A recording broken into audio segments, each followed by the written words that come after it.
Be me. Went to college, joined ROTC. Maintained good grades, positive attitude, friendly. Pay for school by working. Drop ROTC after running numbers, pay for school. Run more numbers, realize I'll have to pick up trade to pay tuition. Drop out of college, go to trade school.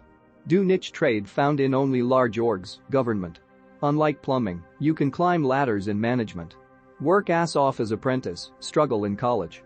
Professor posts all answers from previous week's homework. Gives us 2 weeks to redo homework. My entire degrees courses are taught by this professor. Literally submit BS, redo it on the last day I can non-stop. The degree is niche, unheard of by rest of school. Literally just special program where courses that go towards a certificate go towards degree if you get enough Gs. Cert requires 2.5 GPA in the courses to get it, actual BS degree has no stated requirements. Miss midterms, miss finals because of work. Barely pass all these classes. With DS in all of them. Professor gets absolutely pissed. Lol. Join military mo's in my niche trade, apprenticeship exp counts as 8. Identify as female, go through basic half-assing it. Show up 2 days a month, don't give a fuck. Do DNA test, put down Native American on grad school application. Get into cheap grad school related to my trade. Same routine all over again. Finish grad school, finish apprenticeship. Wind up in management making 6 figures to do paperwork any retard can do. Uniquely qualified since I'm the only guy with related degrees and the license to do this stuff. Become upper management instantly. Avoid talking about how I got here at all. Avoid coworkers, avoid meeting up with them after work. Need to flesh up resume first, become too cemented to remove. Everyone who knows me knows how I played the system this hard. I've blackballed. I didn't want to become this guy, but I guess I wound up being this guy. Gotta pay the bills niggas.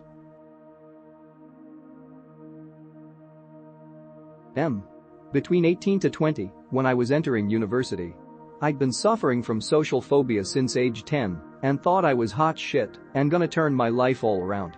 I was constantly horny and longing for a GF, even though I was an immature cunt. My crowning moment of cringe in greentext, be me, 19. Going to campus tour event. Hang around the entire day with this girl I met there. Things aren't going so bad, get some math prep done together for credit and free time. Meet again at campus tour after party at the dorms the same day. Sit at large table outside with group of 12 new acquaintances. Refreshments on offer are grilled sausages and whatever you get from the nearby liquor store. 3 people go buy drinks. Bring back wine, Jaeger and beer. My asocial lightweight ass doesn't know how to handle liquor.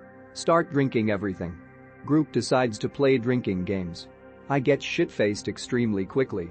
During a game of Never Have I Ever, me and campus tour girl publicly reveal we're the only virgins at the table. Ha ha ha, we gotta do something about that. I say. COMMUNICATION 100.svg. Memory fades afterwards. Wake up in campus tour girl's dorm room on her roommate's bed. Head feels weird. Sit up. Entire bed is fucking full of sausage puke. Panic. Wake up girl. Visibly disgusted. She takes charge of the situation since she's familiar with the dorm. Gets keys to the laundry room. Brings sheets and pillow and duvet covers to the laundry room to get them washed. Sit there for 2 hours in complete silence with the girl, watching the washing machine spin. Occasionally run off to the nearby bathroom to puke again. Go home to my own dorm afterward with awful hangover, puking every 45 minutes. Apologize to girl over text, thank her and ask her out for coffee the next day. Get ghosted. Unable to take the smell of grilled sausage for the next 2 weeks. Unable to take any alcoholic drink for the next 2 years. Guys, I need some insight on this peculiar situation I've found myself in. Be me. Meet this girl last year. 8/10. Cool personality and we talk philosophy and shit. Do a lot of drugs together and hang out a lot. She doesn't have many friends. Over the months, I cultivate deep friendship with her. She constantly comes to me for life advice, which isn't unusual as many others do too. Constantly comes to me for reassurance and guidance. Or just calls me to talk. Apparently everything I say makes sense, to me, it's all just rudimentary insight. She even tells me that she wants and needs me in her life, that I make her feel safe, and that I'm different from everyone else.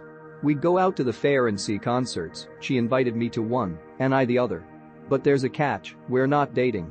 Friends in level 99. Despite all we do together and tell each other, there haven't been any romantic advancements. As if the feelings we have for each other are stuck in limbo. No obvious sign that things will change, but we both share a feeling deep down that the universe has for some reason brought us together. Neither of us knows the answer to that reason. My questions for the community are these: what perspective should I take when interpreting these dynamics? Should I simply consider it a deep friendship with nothing more? Should I consider that there could be more? Or is reading into any of this just a waste of time? Should I even try to find an answer as to why a woman has come into my life like this? Is this desirable? If so, by what standards? Be me. Friends with girl for over a year, closer to her than pretty much anybody in my life, she feels the same. Cherish our friendship more than I knew was possible with a girl. 2 weeks ago meet up, we end up making out because mutually attracted. Agree we would date if we lived in the same town, but we don't, so it wouldn't work, plus we don't want to lose the friendship. Leave that day on good terms. Here's where it gets bad. Be me yesterday, go visit her in her town, first time I've seen her since we hooked up. Even though we agree to be friends, we still end up cuddling in a really intimate way. I try to kiss her, but she says that although she really wants to, she knows it would go wrong, so doesn't want to. My autism kicks in, don't actually realize she's saying no. Essentially end up pressuring her into making out again, thinking it's what she wants. We stop. She seems fine, said she enjoyed it, we both agree that this is it, and from here on out, we will be friends and nothing. But FaceTime when I get home. She basically admits that she felt like I assaulted her, that she feels awful. But that she doesn't blame me personally, doesn't think it was me, that it was a misunderstanding. I agree, but we both end up getting emotional. She is clearly very fucked up from the experience. I basically accidentally assaulted her. Our friendship is fine for now. We're both as close as ever, and we're talking about it openly to try and resolve it. She insists that she doesn't blame me and that she wants me in her life forever still. I also agree, but she's clearly very shaken up by it, and I want to kill myself for what I did. I basically assaulted her anons, accidentally, but that's not an excuse. She says that she actually enjoyed making out and wanted it, but that she didn't like the way I made her feel pressured beforehand, which kind of ruins it. I feel like I don't deserve to feel terrible because I'm the monster here. Am I a bad person? Should I just kill myself? Be me. 28. In college. Living in dorm. Never had a job, dependent on parents. No friends. KHHV. Physically disabled, seem normal but can't do much beyond hiking. Between that and work, skinifit. Social retard. Semi-agoraphobic. Probably some other unknown mental illness. Do well academically, told I'm an immediate hire. Only got driver's license last year, not my choice. Where do I go from here? Aside from Kai's, etc. Despite all this, I'm fairly optimistic and that things will work out, but I'm like a headless chicken and don't know where to go from here. Be me. 23, almost 24. Suddenly developed sickle discomfort when talking on the phone. Pomsweetamomskin.jpg.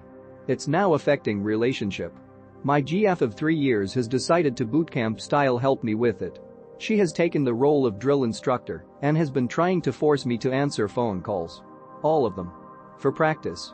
This is not good. PPL call when I'm pooping. Walking around outside with a lot of noise. When I'm inside busy places. My GF of 3 yesers believes it's BC of my ex a year and a half ago calling me with fake numbers. How do I get over this disability? Be me. 19. 5'3" ugly loser. Meet cute indie alternative girl. She's short and pale with blonde hair, blue eyes and a nice body. Basically mutual love at first sight. We're both into the same music, have social anxiety, like to be lazy, etc. Fast forward 3 years. We had lived together for a while and then broke up twice and still hooking up. I was on a downward spiral into drugs and alcoholism. Had gotten a DUI and she still hadn't given up on me. I didn't know how to commit to a relationship, did not feel ready. Deep down I just wanted to try new things, hook up with random people, etc. Last time we spoke we were arguing And I told her I was killing myself and I took a bunch of benzos pills with alcohol and cut my wrists. Fast forward 3 more years, I moved to a big city, going to university for what I love, and I'm sober and more mature. I wish I could have met her now that I feel like an actual adult that could handle a relationship. I think about her all the time and dream about her every night. I have hooked up with some trashy girls since then, but I haven't fallen in love again, and I don't know if I ever will. Does dating just get harder the older you get?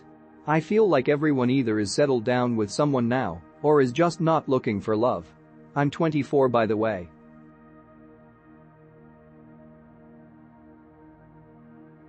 Be me, 17, almost no close friends and bad socially, so decides to get into engineering long ago. Currently work on developing an operating system for virtual reality, a custom hardware system in partnership with a company for it, and a few other smaller things. Apply to one of the best colleges for VR-based research. Get a $16K scholarship and talk to Entrepreneurship Center.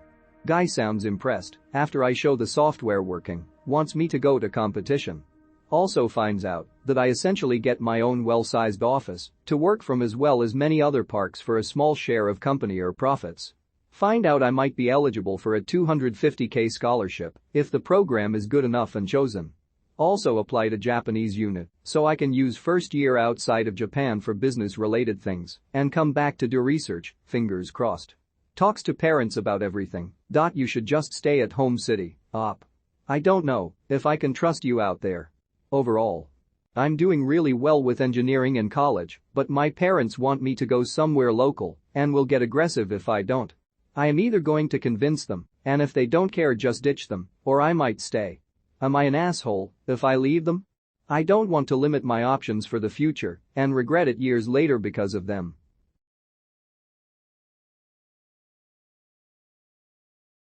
Be me. Fresh HS graduate, work at DQ.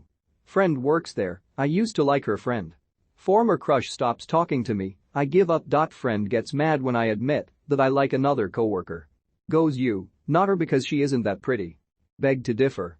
See new coworker staring at me via reflections of windows, points her feet towards me, is shy around me, plays with her hair and fidgets, the works. Friend then tells me the crush coworker is talking to someone else, displaying aberrant behavior. Consisting of jealousy despite currently dating someone of whom she complains about her boyfriend. Crush always messages me for work schedule and added me on social media at the speed of light. I have no time for teenage dramas. By the time this gets posted, you will each have fallen in love with 3 other people